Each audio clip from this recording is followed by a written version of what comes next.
Hallelujah. अविश्वासामुळे चमत्कार होत नाही, अविश्वासामुळे कार्य होत नाही, अविश्वासामुळे जे परमेश्वराला करायचं ते करता येत नाही. आणि प्रभू येशू ख्रिस्ताला देखील अविश्वासामुळे कार्य करता आलं नाही.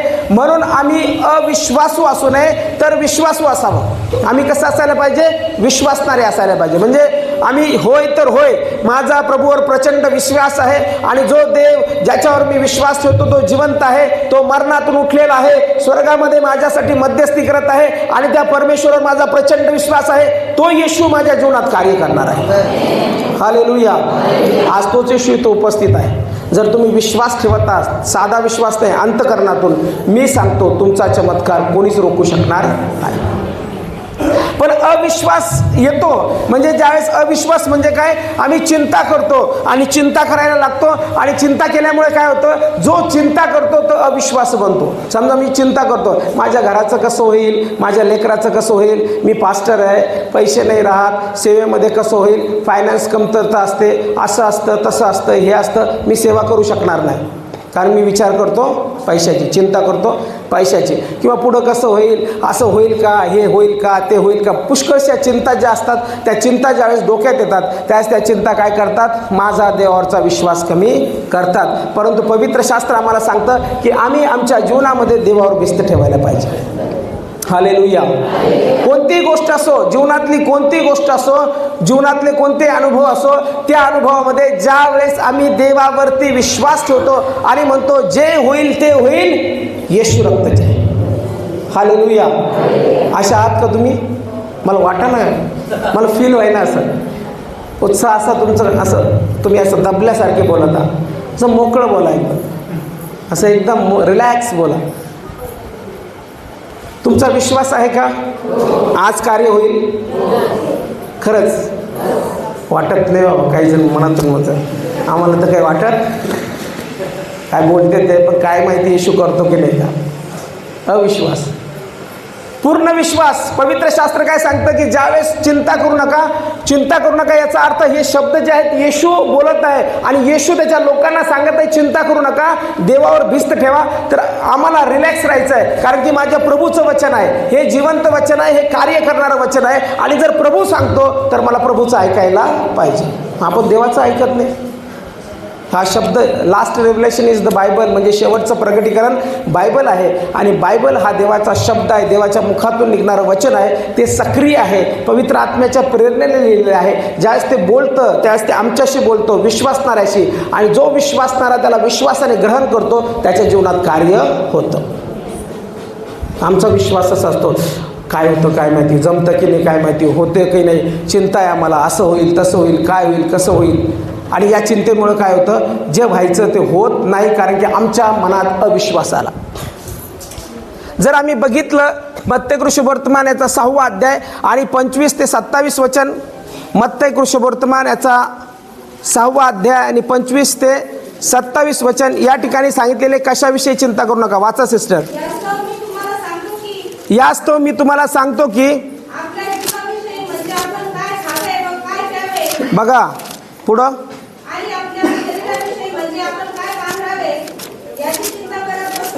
काय खावे, काय प्यावे, काय पांघरावे याच्याविषयी चिंता करत बसू नका. पुढं, अन्नापेक्षा जीव आणि वस्त्रापेक्षा शरीर अधिक आहे की नाही? आकाशातील पाखरांकडे निरखून पहा.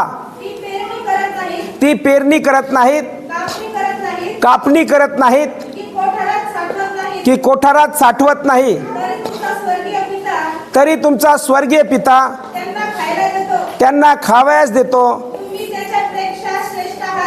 तुम्ही त्याच्यापेक्षा श्रेष्ठ आहात की नाही? हा प्रश्न आहे, हा प्रश्न आहे. आणि हा प्रश्न कोणाला विचारत आहे? जे अविश्वास ठेवतात त्यांना. जर तुम्ही इतका अविश्वास ठेवता तर मग तुम्ही त्या पक्षापेक्षा, पाखरांपेक्षा श्रेष्ठ आहात की नाही? श्रेष्ठ आहे. मला देवाने श्रेष्ठ बनवलं, मला देवाने त्याचं प्रतिरूप असं बनवलं. आणि देवाचं प्रतिरूप काय करतं? चिंता करतं. कसं होईल, माझ्या लेकराचं कसं होईल, याचं लग्न होईल का, आणि मग हिचं लग्न होईल का, आणि मग आमचं घर बांधणं होईल का, आम्ही तर फार गरीब आहोत, आम्ही फार साधारण आहोत. चिंता चिंता चिंता चिंता. आणि चिंतेचं रूपांतर कशात होतं? एक दिवस BP हाय होते, हार्ट अटॅक येतो आणि आपण चालल्या कशामुळं? तुम्ही करतात चिंता? मरायचं की तुम्हाला का जगायचंय? असं एकही म्हणत नाही की मला मरायचंय. मला जगणे ख्रिस्त आणि मरणे, पण असं एकही म्हणणार नाही की आता मला मरायचं आहे. बाळकसाहेब आता बस झालं, आता मी मेलो तरी चांगलं. मरणारा सुद्धा म्हणतो मला वाचवा, त्रास होतोय खूप, वाचवा मला. पवित्र शास्त्र सांगतं चिंता करू नका. म्हणजे याचा अर्थ जे विश्वासणारे आहेत, ज्यांना प्रभू येशूचं वचन माहिती आहे, त्या प्रत्येकासाठी परमेश्वराचा शब्द आहे चिंता करू नका. मग कशाची चिंता करू नका? खाण्याची चिंता करू नका, पिण्याची चिंता करू नका, कपड्याची चिंता करू नका, सगळ्या गोष्टीची चिंता करू नका. मग आपण म्हणून असं कसं काय होईल? काही जण तर म्हणतील काम केलं नाही तर कसं काय होणार आहे? काम करा तुम्ही, पण त्या कष्टाला यश देणारा परमेश्वर आहे. त्या कष्टामध्ये चिंता करू नका, विचार करू नका जास्त कसं होईल काय होईल. चिंता मी सांगतो काय. चिंता म्हणजे इथून मला जायचंय पुण्याला, आणि पुण्याला जाण्यासाठी मी पकडली गाडी, पण गाडी पकडल्यानंतर मी चिंता करतो गाडी पंक्चर तर नाही होणार, गाडीचं पेट्रोल तर नाही संपणार, गाडी घाटात मागं तर नाही येणार, गाडीतून धूर तर नाही निघणार, मुजाळाली तर मी पोचल की नाही पोचल मला माहिती नाही. याला काय म्हणतात? चिंता. जे व्हायचं ते होतं, आणि ते जे होतं ते देवाच्या गौरवासाठी होतं. हालेलुया. तुम्ही जन्माला आले त्यावेळेस तुम्हाला माहिती होतं की मी आज जन्माला येणार आहे, पेढे वाटा आज मी जन्माला येणार आहे आणि ह्याच काळामध्ये येणार आहे. माहिती आहे? तुम्ही ज्या दिवशी मरता त्या दिवशी माहिती राहील का तुम्हाला ह्या दिवशी मी मरणार आहे बरं का? अगोदरच सांगतो, ही तारीख ठरलेली आहे. माहिती आहे? मग जन्म तुमच्या हातात नाही, मृत्यू तुमच्या हातात नाही, तर जे मध्ये जे राहिलेलं लाईफ आहे ते तुमच्या हातात कसं राहील ते देखील देवाच्या हातामध्ये आहे. Hallelujah, hallelujah. म्हणा मी चिंता करणार नाही, मी पक्ष्यांपेक्षा श्रेष्ठ आहे, म्हणून माझी भिस्त, माझा विश्वास माझ्या येशूवरती आहे, आणि माझा येशू माझ्या जीवनात सर्व काही चांगला करणार आहे. हालेलुया. हात वरती करून हालेलुया, हालेलुया. आता वाटलं मस्त मला, आता तुम्ही आले खरंच पॉवरमध्ये. म्हणजे याला म्हणतात विश्वासणारे, याला म्हणतात प्रभूवर विश्वास ठेवणारे. म्हणजे ते अंतकरणातून आलं पाहिजे. हालेलुया पण अंतकरणातून आलं पाहिजे. पास्टर म्हणतात म्हणून हालेलुया, हालेलुया. आता वाटलं जरा विश्वास आला आहे आता. मग चिंता ज्यावेळेस करतो त्यावेळेस ती चिंता आमच्या जीवनामध्ये आम्हाला त्रासात नेते. ती चिंता आम्हाला हे कळून देते किंवा सांगते की तुम्ही पक्षापेक्षा श्रेष्ठ नाही. का? कारण की मी चिंता करतो, आणि देवाचं वचन तर मला सांगतं की मी पक्षापेक्षा श्रेष्ठ आहे, आणि पक्षापेक्षा श्रेष्ठ असताना देखील मी चिंता चिंता चिंता करतो. आणि चिंतेमुळे काय होतं? मला जे करायला पाहिजे ते करता येत नाही. मला जे ध्येय अचीव करायचं किंवा जे मला पाहिजे माझ्या जीवनामध्ये ते मला मिळवता येत नाही. कारण की माझं सगळं डोकं जे आहे, विचार जे आहेत ते विचार चिंता चिंता करत राहतात. पण मी तुम्हाला सांगतो विचार करू नका, प्रार्थना करा, देवावरती ती गोष्ट सोपवा. मी विश्वासाने सांगतो जर तुम्ही जिवंत देवावर विश्वास ठेवता तर ती गोष्ट प्रभू येशू तुमच्या जीवनात करेल. हालेलुया. आणि ती गोष्ट ज्यावेळेस तुम्ही परमेश्वराच्या हाती सोपून देता त्यावेळेस रिलॅक्स राहा, चिंता करू नका. जुन्या कराराच्या काळामध्ये तुम्हाला माहिती आहे की पहिले राज्य 17व्या अध्यायामध्ये एलिया देवाचा सेवक होता, आणि देवाचा सेवक असताना तो एक संदेश देतो, आणि तो हा संदेश देतो की आता जी वर्ष येणार त्यात दहीवर अथवा पर्जन्य पडणार नाही, हे सर्व माझ्या सांगण्याप्रमाणे होईल. त्यावेळेस त्याने चिंता केली का? देवा तू सांगितलं मला संदेश दे, मी संदेश दिला की आता जी वर्ष येणार त्यात दहीवर अथवा पर्जन्य पडणार नाही, हे माझ्या सांगण्याप्रमाणे होईल. आणि त्याच काळामध्ये दुष्काळ पडला, आणि दुष्काळ असा भयानक दुष्काळ पडला की 3.5 वर्ष त्या ठिकाणी पाणी नव्हतं, गुराढोरांना चारा नव्हता. अशा प्रसंगी जर तुम्ही एली असते तर काय म्हटले असते? देवा आता असा संदेश द्यायला लावला तू, माझं कसं व्हायचं? हां, माझं कसं व्हायचं? मीच उपाशी मरायचो. मला सांगितलंय संदेश द्यायला, आणि मलाच घरात काय नाही सध्या, मी तर एक तर देवाचा सेवक, माझ्याजवळच काय नसतं, आणि त्याच्यात दुष्काळाची तू भविष्यवाणी करायला लावतो. मग दुष्काळाची भविष्यवाणी जर तू करायला लावतो, ज्यावेळेस मी भविष्यवाणी करेल त्यावेळेस ऑलरेडी माझ्याजवळच काय नाही, आणि अशी भविष्यवाणी केल्यानंतर सगळ्यात पहिली चिंता जी असते ती तुम्ही जर एली असते, मी जर एली असतो तर मला असते किंवा तुम्हाला असते की आता माझं काय होणार, आता मी मरणार, कारण की मला खायला काहीच. तुम्हाला सांगतो, ज्याने पोट दिलं ना तो खायला पण देतो. विश्वास नाही ना आपला, आपल्याला वाटतं कसं होईल, काय होईल, मला करायला पाहिजे, चला मी करतो. कधी कधी काय करतो आपण, देवाच्या पुढे जाऊन काम करायला पाहतो. देवा तू थांब, तुला कळत नाही, मला करायला पाहिजे, मग तर पोट चालेल, मग तर सगळं होईल. पण मी सांगतो, ज्या देवाने आम्हाला निर्माण केलेलं तो देव आमची प्रत्येक गोष्टीची काळजी घेणारा परमेश्वर आहे. हालेलुया. मग हा जो परमेश्वर आहे, एलियाचा परमेश्वर, ज्यावेळेस एलिया भविष्यवाणी करतो, संदेश देतो की आता दैवर अथवा पर्जन्य पडणार नाही, हे माझ्या सांगण्याप्रमाणे होईल, त्यावेळेस पवित्र शास्त्र सांगतं की दुष्काळ पडला आणि त्या दुष्काळामध्ये देखील परमेश्वराने त्याला उत्तम ते पुरवलं. कावळे सकाळ संध्याकाळ त्याला मांस आणि भाकरी आणून देत होते, तो खात होता, त्या ओहळाचं पाणी तो पित होता. आणि त्या ठिकाणी असं म्हटलेलं की परमेश्वराने देवाच्या सेवकाची उत्तम काळजी घेतली. पण नंतर काय झालं, अति कडक दुष्काळ पडल्यानंतर त्या ठिकाणी पवित्र शास्त्र आम्हाला सांगतं की ते ओहळ आटून गेलं आणि ओहळ आटून गेल्यानंतर त्या ठिकाणी त्याने काय केली, कुरकुर करायला सुरुवात केली का सुरुवात? वाचलं ना तुम्ही? त्याने कुरकुर केली. आपण जर असतो तर एक तर भविष्यवाणी केली, दुष्काळ पडला, इकडून तिकडून कावळे मला अन्न आणून देत होते, पाणी मी पित होतो, सगळं व्यवस्थित चाललं होतं. देवा काय गरज होती का ही मोठी समस्या माझ्या जीवनात टाकायची?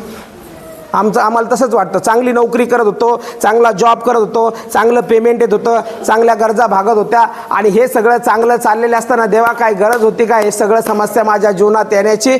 आणि असा आम्ही विचार करतो, आता कसं होईल माझं? पण परमेश्वराने सगळ्या योजना ऑलरेडी करून ठेवलेल्या असतात. जे त्याच्यावर विश्वास ठेवतात त्यांच्यासाठी परमेश्वराचा पुरवठा देखील मोठा असतो. हालेलुया. माझा पुरवठा, सगळे जणांना माझा पुरवठा माझा जिवंत देव आहे. ज्यावेळेस हा पुरवठा परमेश्वरापासून असतो त्यावेळेस जरी ओहळ आटला, जरी नोकरी गेली, जरी समस्या आली, तर असं समजू नका की आता सगळं संपलं. याचा अर्थ परमेश्वर काहीतरी नवीन योजना तुमच्यासाठी आखत आहे. पण आम्ही घाबरतो लगेच. त्रास आल्यावर आपल्याला त्रास नको असतो, आजार नको असतो, देवा संकट आहे काढून टाक. पण त्या संकटातून गौरव व्हायचा असतो देवाचा आणि म्हणून ते संकट येतं. ते संकट आलं, परंतु परमेश्वर काय म्हणतो, आता जा सारफतेतल्या विधवेजवळ मी तुझ्या खाण्याची व्यवस्था केलेली आहे. आणि ज्यावेळेस तो सारफत तिथे जातो, ती बाई सुद्धा साधी आहे, ती पण मोठी नाही काही. आपण असतो तर म्हटलं असतो एखाद्या जमीनदाराकडे, एखाद्या मोठ्या सावकाराकडे तू व्यवस्था करायची असती, व्यवस्था केली, पण तर काय एका विधवेकडं ती स्वतः काटक्या गोळा करत आहे. आणि ती काटक्या गोळा करत असताना आपण असतो तर आपण म्हटलं असतं, देवा काय तू व्यवस्था केली माझी, ह्या विधवेजवळच काय नाही. पण परमेश्वराचा पुरवठा अद्भुत असतो. त्या विधवेद्वारे परमेश्वराने त्याची गरज भागवली. आणि जोपर्यंत पर्जन्यवृष्टी होत नाही तोपर्यंत पवित्र शास्त्र आम्हाला सांगतं की त्या विधवेचा देखील देवबाप पुरवठा झालेला आहे, तिला उपाशी मरू दिलं नाही. देवाची योजना मोठी असते, पण चिंतेने काय होतं, ती योजनेपर्यंत आम्ही जात नाही. चिंतेने काय होतं, जे आमच्या जीवनात पाहिजे ते आम्हाला भेटत नाही. चिंतेने काय होतं, जे कार्य परमेश्वर आमच्यासाठी करणार असतो ते कार्य होत नाही. कारण की चिंता ज्यावेळेस येते त्या चिंतेपाठीमागं अविश्वास येतो. मग इथं किती अविश्वासणारे बसलेले आहेत, अविश्वासणारे की ज्यांचा विश्वासच नाही. माझं जीवन पुढं कसं होईल मला माहिती नाही, माझ्या जीवनामध्ये पुरवठा होईल की नाही मला माहिती नाही, माझं जीवन आशीर्वादित होईल की नाही मला माहिती नाही, आणि मला फार चिंता आहे. पाळक साहेब तुम्हाला माहिती नाही मी फार चिंता करतो, असं कोणी आहे का इथं? आज जर तुम्ही असाल तर कान देऊन लक्ष देऊन ऐका. आज परमेश्वर तुमची सर्व चिंता काढून टाकणार आहे आणि परमेश्वर तुम्हाला विपुल रीतीने आशीर्वादित करणार आहे. पवित्र शास्त्र आम्हाला स्पष्ट सांगतं की चिंता करू नका. म्हणजे ज्यावेळेस आम्ही देवावरती भिस्त ठेवतो त्या दिवसापासून परमेश्वर आमच्या जीवनामध्ये पुरवठ्याला सुरुवात करतो. परमेश्वर आमचं जीवन आशीर्वादित करायला सुरुवात करतो. पण आम्ही देखील पूर्णतः आमचं जीवन, आमची भिस्त परमेश्वराच्या हाती सोपवली पाहिजे. मग अविश्वास जर असेल तर तो अविश्वास आमच्या जीवनात कार्य करणार नाही, तो अविश्वास आमच्या जीवनामध्ये चमत्कार घेऊन येणार नाही, तो अविश्वास आम्हाला घेऊन बुडेल. म्हणून प्रत्येक जो परमेश्वरावर विश्वास ठेवतो त्याने विश्वास ठेवला पाहिजे की परमेश्वर माझ्या जीवनात निश्चित कार्य करणार आहे. म्हणून पहिली गोष्ट मला तीच सांगायची की चिंता ज्यावेळेस करतो त्या चिंतेने अविश्वास आमच्या जीवनात जास्त येतो. पण जो विश्वास ठेवतो त्याने विश्वासाने काय बोलायला पाहिजे, वचन बोलायला पाहिजे. मला विश्वासाने मला वचन बोलायचं आहे. जर वचन बोलणार नाही तर कार्य होणार नाही. कारण की जिवंत देवाचा शब्द किंवा वचन जे आहे ते प्रगटीकरण परमेश्वराने आम्हाला दिलेलं आहे. आणि ज्यावेळेस वचनासोबत आम्ही प्रार्थना करतो त्यावेळेस कार्य होतं. आणि जर वचन आम्ही बोलत नाही तर कार्य होत नाही. पण आम्ही कसं बोलतो? वचन बोलणारे लोक कसे बोलतात? बऱ्याचशा वेळेस आम्हाला वचन पॉझिटिव्ह बोलतं. निगेटिव्ह बोलतं का देवाचं वचन? नकारार्थी बोलतं का? होकारार्थी बोलतं. होईल बोलतं, करील बोलतं, परमेश्वराने केलं आहे असं बोलतो.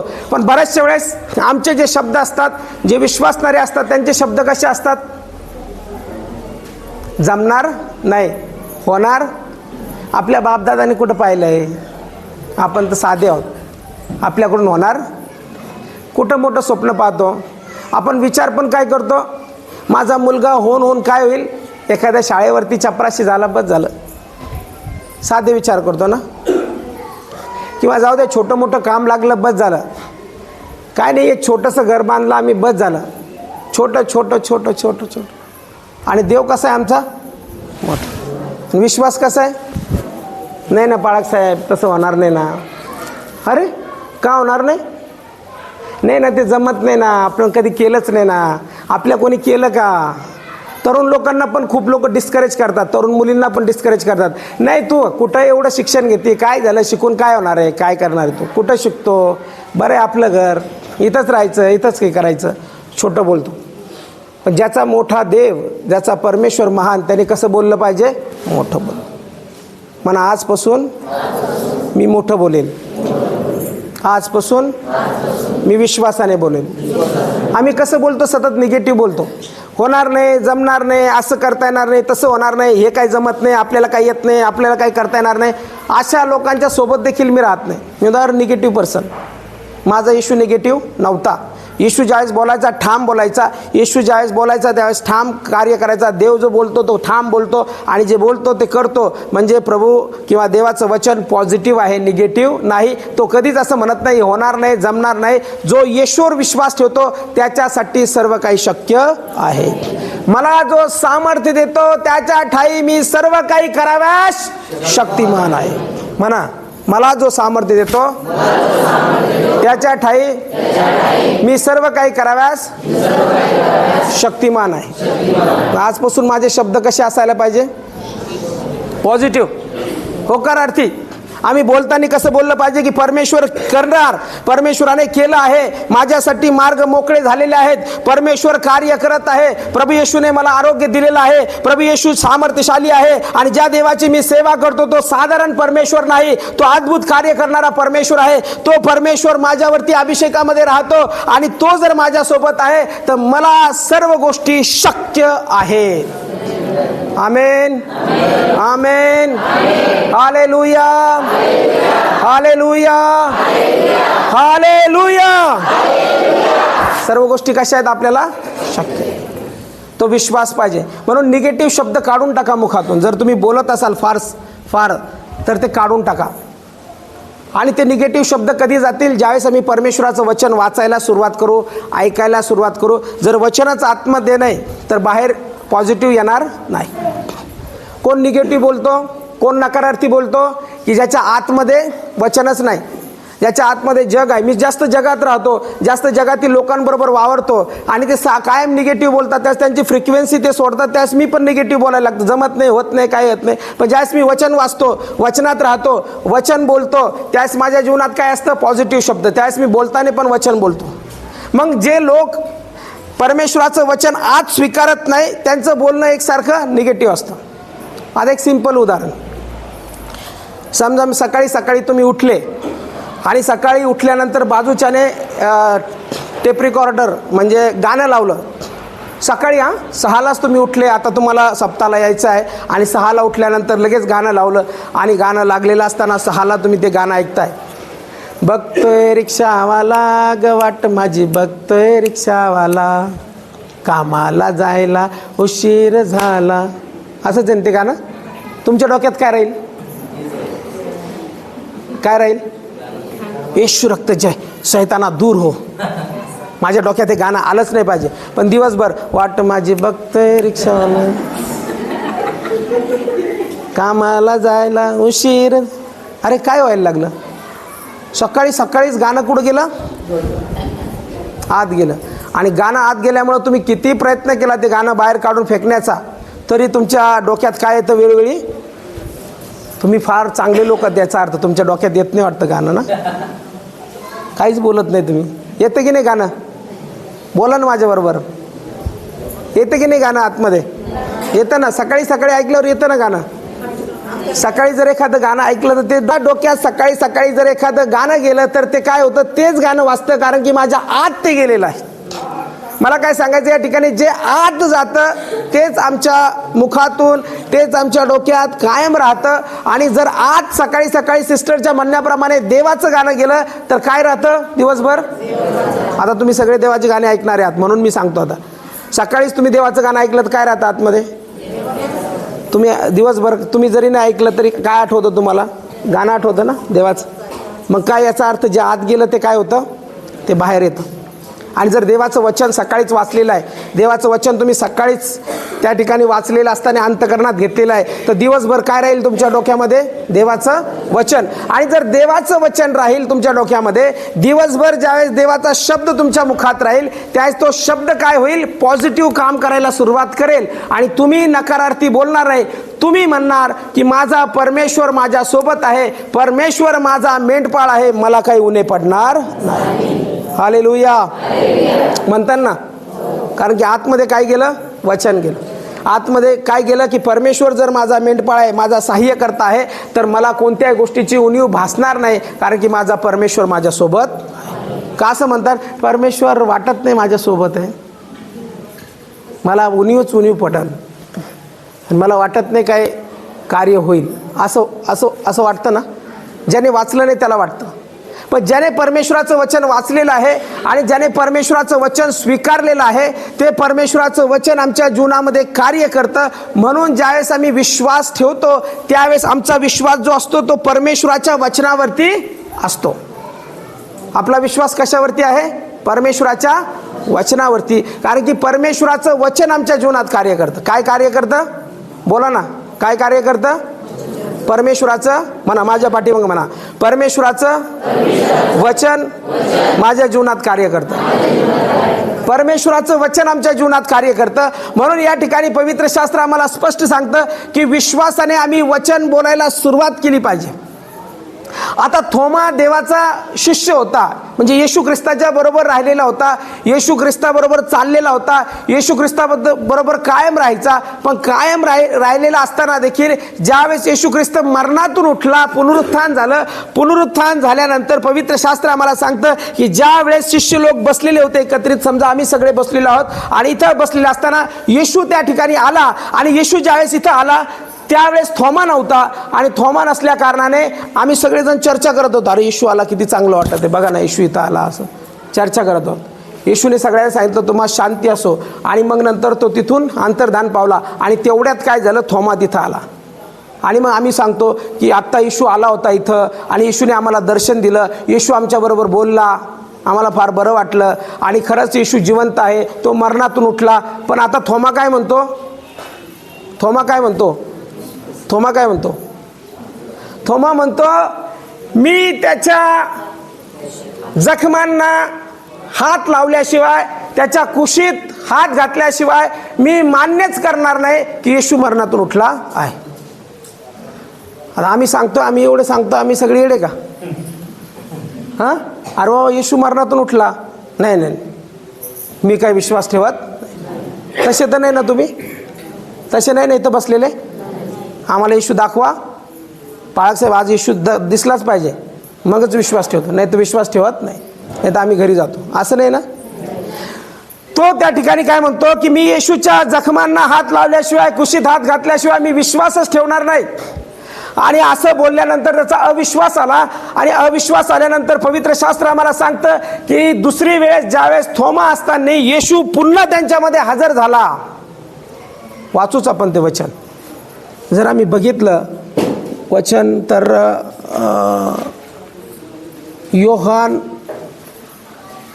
योहानाचा 20 अध्याय आणि 24 ते 25 वचन. योहान 20, 24 ते 25. येशू आला तेव्हा 12 जणातील एक म्हणजे दिदुम म्हटलेला थोमा हा त्यांच्याबरोबर नव्हता. त्यांच्याबरोबर नव्हता. म्हणून दुसऱ्या शिष्याने त्याला सांगितले, म्हणून दुसऱ्या शिष्याने त्याला सांगितले, आम्ही प्रभूला पाहिले. आम्ही प्रभूला पाहिले.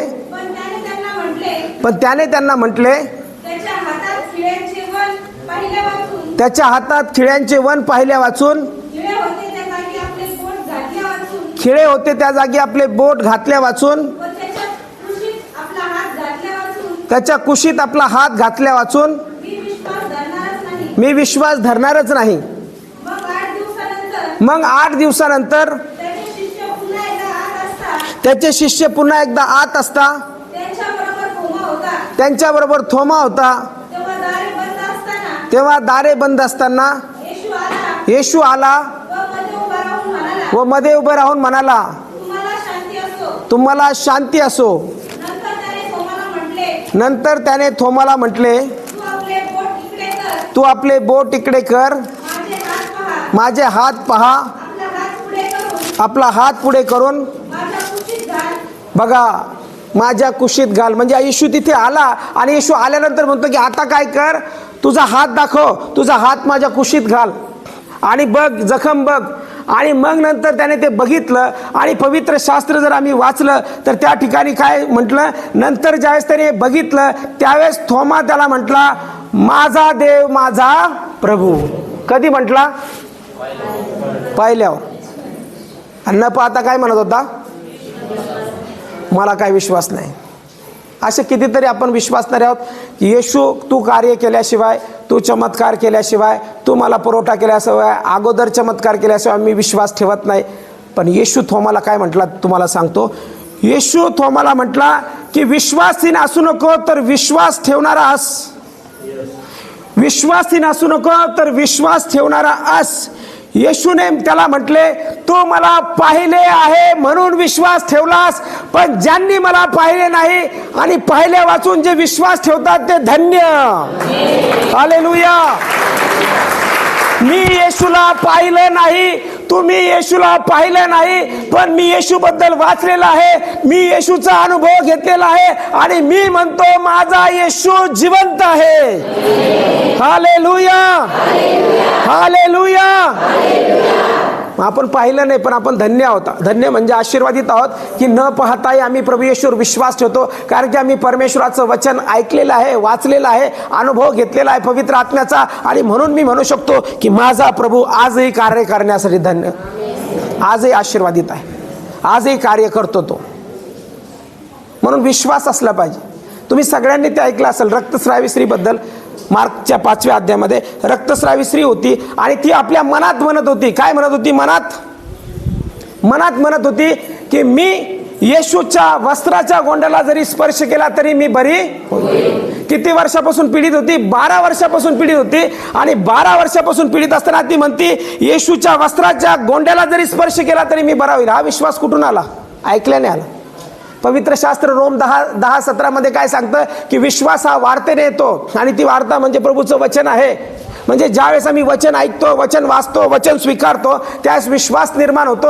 आणि विश्वास तिने ऐकून ऐकून ऐकून ऐकून तिच्यात विश्वास आला. 12 वर्षापासून ती झोपलेली होती, पडलेली होती. 12 वर्ष कितीतरी लोकांकडे गेली, डॉक्टरांकडे गेली, तिच्याजवळ जे होतं नव्हतं ते खर्चून टाकलं, पण तिला गुण नाही, तर तिचा रोग जास्त झाला आणि त्या स्थितीमध्ये ती पडलेली आहे.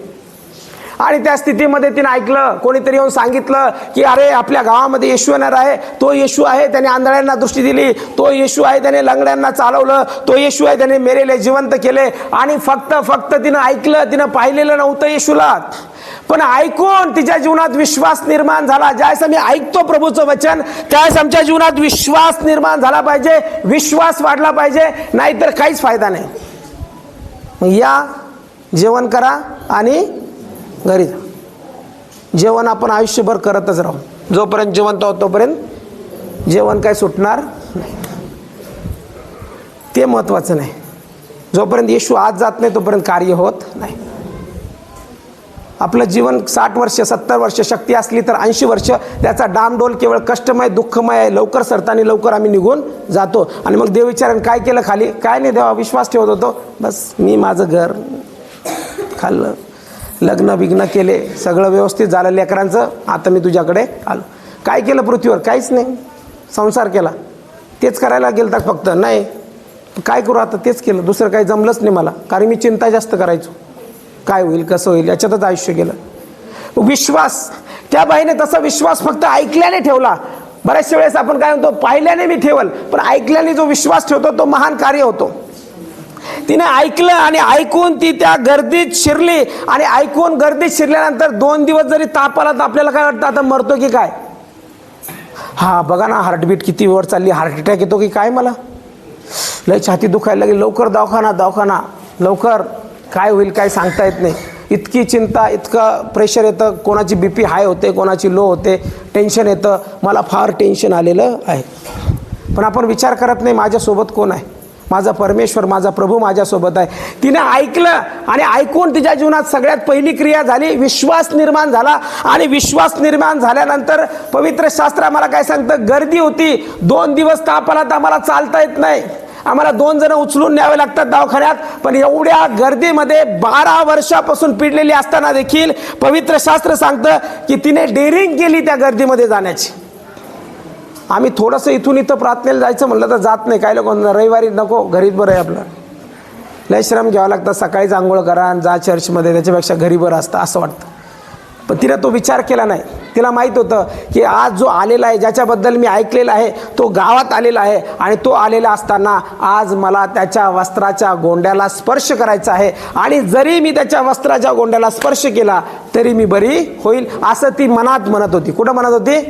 मनात. काय विश्वास आहे? असा विश्वास आपण ठेवत नाही प्रभूवरती. आम्ही प्रभूला पाहिलं नाही, थोमा पाहण्यासाठी हे करतो. आज इथं तुम्ही बसलेले आहात, तुम्ही आशीर्वादित आहात, धन्य आहात, कारण की न पाहता तुम्ही इथं आलेले आहात आणि प्रभू येशूवरती विश्वास ठेवत आहात. मग त्या बाईचं बघा, जिनं फक्त ऐकलं आणि ऐकून ती त्या ठिकाणी विश्वास ठेवत आहे. आता गर्दी पुष्कळ आहे. थोड्या वेळ येता का तुम्ही वरती? गर्दी गर्दी गर्दी. बाळक साहेब तुम्ही येशू आहे तुम्ही आमचे. आता हे येशू आहेत, हे चाललेले आहेत. चाला ना, ही गर्दी आहे आणि मी रक्तस्रावी स्त्री आहे. ही गर्दी आहे आता येशूच्या पाठीमाग आणि मी प्रयत्न करत आहे जाण्यासाठी. जाता येते का मला? आणि किती वर्षापासून मी चाललो जाण्यासाठी. तुम्ही जर किंवा मी जर असतो काय केलं असतं? काय माहिती की गर्दी गर्दी, चाललो मी घरी गेले असते. लय राग येतो आपल्याला, आपला मान सन्मान लय असतो. जोपर्यंत आपण मरत नाही आणि ख्रिस्त आमच्या जगत नाही तोपर्यंत काही खरं नाही. मान सन्मान हा फक्त पृथ्वीवर आहे, काही काळासाठी आहे. काय नसतं, सगळी माती होणार आहे. माती पूर्वरस, मातीच मिळते आणि देवाने दिलेला आत्मा देवाकडे. काय घमंड बिमन मान सन्मान काय नाही. जगायचं मला जगणे ख्रिस्तानी, मरणे लाभ. जोपर्यंत जगतोय तोपर्यंत ख्रिस्तासाठी. आपल्याला लय असतं मीच जिवंत असतो, काय नाही तसं. हिनं ते नाही बघितलं की इतकी गर्दी आहे आणि इतक्या गर्दीमध्ये कसं जाऊ, मला ढकलतील का काय, मी काहीतरी प्रेस्टीज आहे की नाही माझी, एवढी ढकलाढकली चालली. आपल्यासारखी कोणी असती लेडीज किंवा कोणी असतं आणि आपण जेवणाच्या रांगेत उभं राहिलो, एखाद्याने ढकलत, आपण काय करतो? जेवण घरी जाऊन मटण आणणे 1 किलो आणि खाईन. तुम्हाला काय वाटलं? करतो ना असं. आपण जिवंत असतो. तर तिला माहिती होतं की आता जो आहे तो फार सामर्थ्यशाली आहे आणि आता मला त्याला स्पर्श करायचा आहे. गर्दी होती, गर्दी आणि इकडं गर्दी होती. पण या गर्दीमध्ये देखील पडत झडत, मला जाऊ द्या ना थोडंसं, गर्दीमध्ये देखील पडत झडत ती गेली आणि तिने काय केलं? येशूच्या वस्त्राच्या गोंड्याला स्पर्श केला. आणि जसा स्पर्श केला, स्पर्श करता क्षणी ती बरी झाली, जागेवर बरी झाली. आणि येशू जो होता तो काय म्हणतो? माझ्यातून सामर्थ्य निघालं. शिष्य म्हणा ना त्यांना, इतके जण गर्दी करत आहे, काय तुम्ही इतके जण गर्दी करते, तुम्हाला स्पर्श कोणाचा, तुम्हाला कसं काय कळालं? माझ्यातून शक्ती. मग ही स्त्री कापत भीत पुढे आली आणि म्हटली, गुरुजी मी ती स्त्री आहे की मी आपल्या मनात विश्वास ठेवला आणि मी तुझ्याकडे आला. त्यावेळेस येशू काय म्हटला तिला? Praise the Lord. त्या बाईला येशू असा नाही म्हणाला, माझ्या सामर्थ्याने मी तुला बरं केलं आहे, माझ्यात फार सामर्थ्य आहे, असं म्हटलं का? येशू काय म्हणतो? बाई माझं सामर्थ्य नाही. आता एखादा पास्टर असता मोठा तर काय म्हटलं असता, मी हात ठेवला म्हणून तुम्ही बरे झाले आहात. हात जरी माणसाचा असला तरी तो हात माणसाचा नसतो. ज्याच्यावरती पवित्र आत्म्याचा अभिषेक असतो तो पवित्र आत्मा किंवा देवाचा आत्मा त्याच्यातून त्या व्यक्तीला स्पर्श करतो. माणसाला गौरव नाही, तिथं सर्व गौरव देवाला दिला.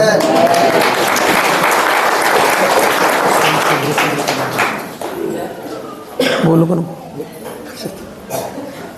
मग स्पर्श जो असतो तो स्पर्श कोणत्या माणसाचा नसतो. मला पास्टरनी बरं केलं, मला प्रोफेटनी बरं केलं नाही. प्रोफेट वरती जो पवित्र आत्मा आहे, जो देवाचा अभिषेक आहे, येशू स्वतः क्रेडिट घेत नाही. कारण येशूला माहिती आहे माझ्यामध्ये जो आत्मा राहतो तो देवाचा आत्मा वस्ती करतो आणि देवाच्या आत्म्याने स्पर्श केला म्हणून देवाचा अभिषेक ज्याच्यावरती असतो तो अभिषेक लोकांना स्पर्श करतो आणि त्या अभिषेकाने तो बरा होतो. मी बरा करू शकत नाही, माझ्या ठाई कोणालाही बरं करण्याचं सामर्थ्य नाही. मी दुष्ट आत्मे काढू शकत नाही, मी माणूस आहे, पण मी देवाचा सेवक आहे. माझ्यावरती देवाचा अभिषेक आहे. मग ज्याच्यावरती देवाचा अभिषेक असतो त्याने स्पर्श जरी केला तर तो त्याचा स्पर्श नसतो, तो स्पर्श असतो देवाच्या आत्म्याचा आणि देवाचा आत्मा त्याला बरं. Dedication is very important. मग त्याच्यासाठी समर्पण फार गरजेचं असतं. तेवढा अभिषेक मिळवण्यासाठी प्रार्थना फार गरजेचं असतात. दिवस दिवस रात्र रात्र प्रार्थना कराव्या लागतात, त्यावेळेस तो अभिषेक येतो. मग येशूवरती तो अभिषेक होता. येशूने स्पर्श करता क्षणी ती बाई बरी झाली, पण येशू स्वतः क्रेडिट घेत नाही. येशू म्हणत नाही मी तुला बरं केलं. येशू म्हणतो मुली तुझ्या विश्वासाने तुला बरं केलेलं आहे आणि आता शांतीने घरी जा. आज तेच मी तुम्हाला सांगतो, आज जो विश्वास तुमचा आहे त्या विश्वासाने तुमच्या जीवनात समस्या सुटणार आहे, आजार बरे होणार आहेत, आज महान कार्य होणार आहे. तुमच्या लेकराला परमेश्वर झळकत्या ताऱ्याप्रमाणे करणार आहे. परमेश्वराचं सामर्थ्य तुमच्यावरती आहे आणि जर तुम्ही जिवंत देवाला मानत आहात तर जिवंत देवाचं सामर्थ्य तुमच्या जीवनात कार्य करणार आहे. Hallelujah, hallelujah. प्रभूचा आत्मा कार्य करणार आहे.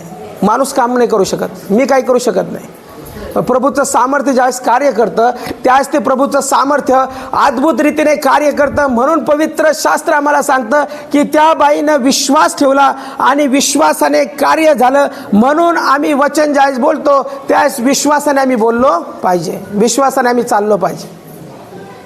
स्तोत्र 23 मध्ये काय सांगितलेलं आहे, परमेश्वर माझा मला काही उणे पडणार नाही. मग ज्यावेळेस तुम्ही प्रार्थना करता त्यावेळेस तुमच्या जीवनातून विश्वास निघला पाहिजे आणि विश्वासाने तुम्ही म्हटलं पाहिजे की परमेश्वर माझा मेंढपाळ आहे, मला काही उणे पडणार नाही, मला कोणतीच उणीव पडणार नाही, मला फायनान्स कमी पडणार नाही, मला पैशाची कमतरता जाणवणार नाही, माझ्या लेकरांच्या शिक्षणासाठी परमेश्वर पुरवणार आहे, माझ्या लेकरांचं भविष्य त्याच्या हातात आहे, माझं जीवन त्याच्या हातात आहे, परमेश्वर अद्भुत कार्य करणार आहे आणि माझा परमेश्वर माझा मेंढपाळ आहे तर मला काहीच उणीव पडणार नाही. तो मला हिरव्यागार कुरणात नेतो, तो मला संत पाण्यावर नेतो, तो माझा जीव ताजा तवाना करतो.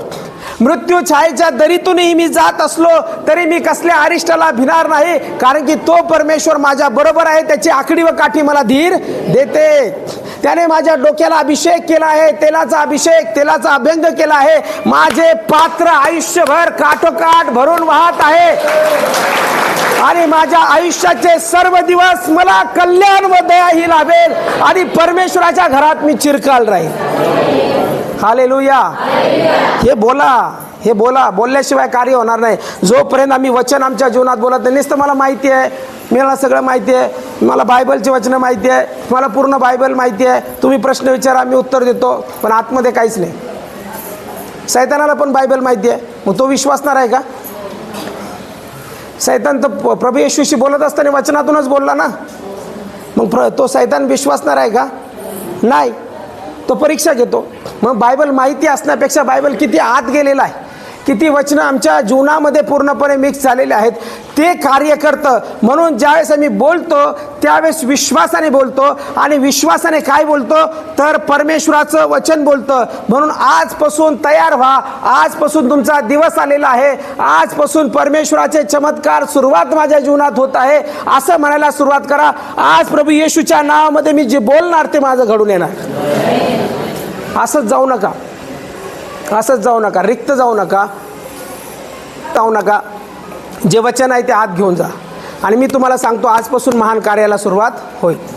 आजपासून चमत्काराला सुरुवात होईल, आजपासून अद्भुत गोष्टीला सुरुवात होईल. कारण की परमेश्वराचं वचन आम्हाला या ठिकाणी सांगतं की विश्वासाने ज्यावेळेस मी बोलतो त्यावेळेस कार्य व्हायला सुरुवात होते.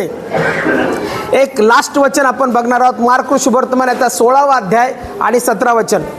मार्क 16-17. कितीला ब्रेक आहे? झालं मग 5 मिनिटं. मार्क 16-17. आणि विश्वास धरणाऱ्या बरोबर ही चिन्ह असंच जातील, ते माझ्या नावाने भूते काढतील, नवनव्या भाषा बोलतील, सर्प उचलतील व कोणताही प्राणघातक पदार्थ प्याले तरी तो त्यांना बाधणार नाही. म्हणजे या ठिकाणी सांगितलेलं की विश्वासणाऱ्याबरोबर ही चिन्ह असं जातील. आणि इथं तर मला विश्वासणारे दिसत आहे. आता तुम्ही विश्वास ठेवलेला आहे प्रभूवरती, आता तुम्ही विश्वास ठेवलेला आहे येशूच्या वचनावरती. आणि जर तुम्ही विश्वास ठेवलेला आहे तर जो कोणी विश्वास ठेवतो तो त्याच्या जीवनामध्ये चमत्कार पाहतो. म्हणा, आजपासून माझ्या जीवनामध्ये मी घोषित करत आहे चमत्काराची सुरुवात झाली आहे. मी विश्वास ठेवत आहे, प्रभूने चमत्कार केले आहेत आणि आज इथून मी माझा चमत्कार घेऊन जाणार आहे. विश्वास, आम्ही विश्वासाने बोलतो.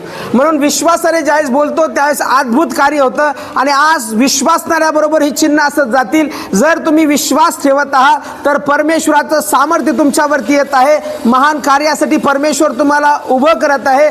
जसा ज्या ज्या लोकांनी, ज्या ज्या सेवकांनी परमेश्वराच्या वचनावर विश्वास ठेवला त्या त्या सेवकांच्या जीवनामध्ये महान चिन्ह आणि चमत्कार झालेले आहेत. आज तुम्ही विश्वास ठेवता का? म्हणून येशू मार्थाला काय म्हणाला? त्याच्याबरोबर चालली, सगळं राहिलं, सगळं होतं, येशूच्या एकदम जवळजवळ. पण ज्यावेळेस भाऊ मेला त्यावेळेस विश्वास नव्हता. पण येशूने तिला काय म्हटलं? विश्वास ठेव म्हणजे देवाचं गौरव. आज विश्वास ठेवत आहात तुम्ही? पूर्ण विश्वास आहे? चमत्कार होईल आज. ज्या समस्या आहेत त्या सुटतील. ज्यांना असं वाटतं त्यांनी उभं राहा. आपण प्रार्थनेमध्ये जाऊया.